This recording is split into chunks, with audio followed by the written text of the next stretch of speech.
Bonsoir et merci de nous rejoindre à ce bulletin d'information que nous ouvrons tout de suite par cette information.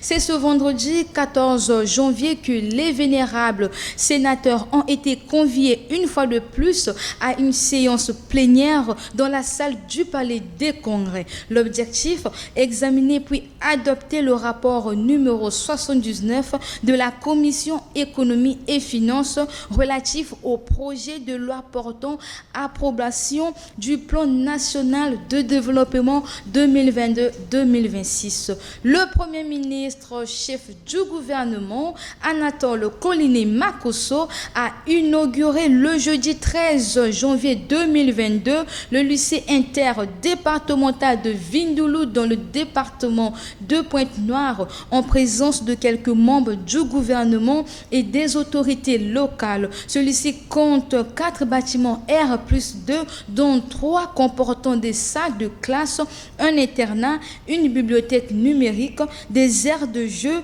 et bien d'autres composants. Ce lycée a pour vocation de résoudre le problème effectif pléthorique dans les lycées de Pointe-Noire et d'Unquilou et de rapprocher l'instruction scolaire de l'apprenant. Cela s'inscrit dans la logique de la modernisation du système éducatif national que prône le président de la République, Denis Sassou Nguesso.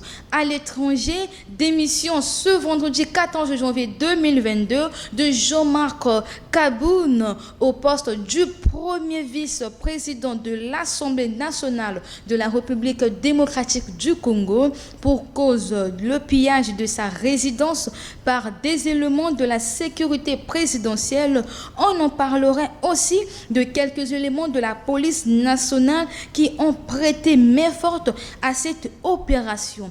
L'élément déclencheur de ce théâtre a été l'agression d'un élément de la garde présidentielle par la garde de Jean-Marc Kaboun.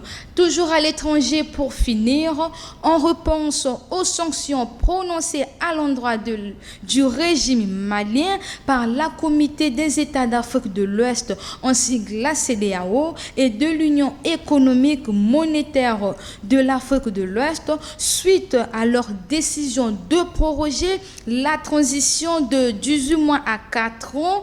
Les Maliens se sont mobilisés ce 14 janvier 2022 en marche périodique sur la place de l'Indépendance à Bamako sur l'invite de la junte au pouvoir. Objectif, dénoncer ces sanctions économiques adoptées par les chefs d'État ouest-africains. C'est la fin de cette édition. Merci de l'avoir suivi et bon début de week-end à toutes et à tous. Au revoir.